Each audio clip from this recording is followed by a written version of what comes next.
The Holly and the Ivy was released in 1952. This is directed by George Moore O'Farrell, written by Wynyard, Browne and Anatole de Grunwald. I apologise if I've mispronounced any of those names. And this has a cast including Ralph Richardson, Celia Johnson, Margaret Leighton and various others. And I wanted to like this. It sounded really good, and I do love more classic Christmas films, or at least Christmas films from the 40s, 50s, 60s. I think they often have a very heartwarming feel, a very welcoming feel, usually without being too over-commercialised. Not that I mind Christmas films like that, but there is something special about Christmas films of the 50s, and I just didn't care for it. I just didn't find the narrative to be very interesting, and I didn't really like Reverend Martin Gregory as a character. Now, that's not to say he's meant to be immediately likeable, but at the same time, I just never really took to him. The film is about his relationship with his family, particularly his children, at Christmas time, because his priorities seem to lie more with his parishioners than with his family. He doesn't really have an acceptable balance there, and of course that's going to cause some problems, and some people are not going to feel great about that. And I think, as a topic, I think it's a really great topic. I think the overarching concept is really important.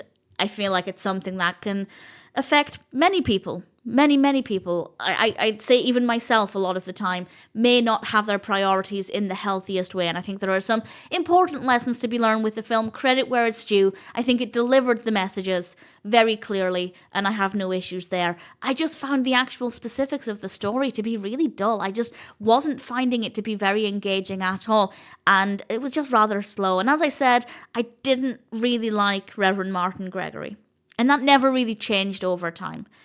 I don't think my opinion of him really moved very much at all. And that's not to say I have to love a protagonist to enjoy a film, but because on top of that we have a narrative that I didn't really care for, it didn't work very well for me at all. In general, the characters are well written. I have to say Martin Gregory is well written. He's believable.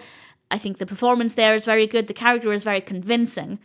But that doesn't always translate to being likeable. The performances are very good. The film itself is not very festive. And yes, a lot of older Christmas films they're rarely over the top Christmassy. They're usually a little bit more toned down. But there are earlier Christmas films than this that are way more festive.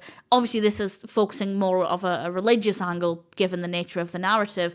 But I still feel like it could have made more of an effort to make it have that holiday feel a little bit more. So the only things that really worked for me were some nice snowy scenes, and the family's house, the family home, is very, very nice. It is very nice to look at. We have some good camera work. Visually, it is a satisfying film.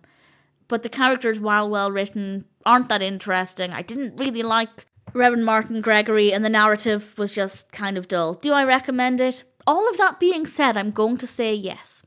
Because it could just be me. I could be the problem. Maybe I just wasn't connecting with the story. It sounded like it could have worked for me really well. It just didn't.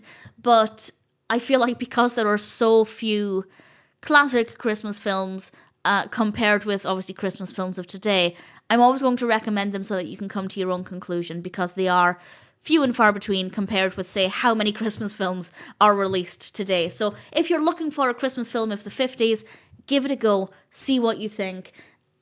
I wanted to like it, but unfortunately for me, it just didn't really deliver.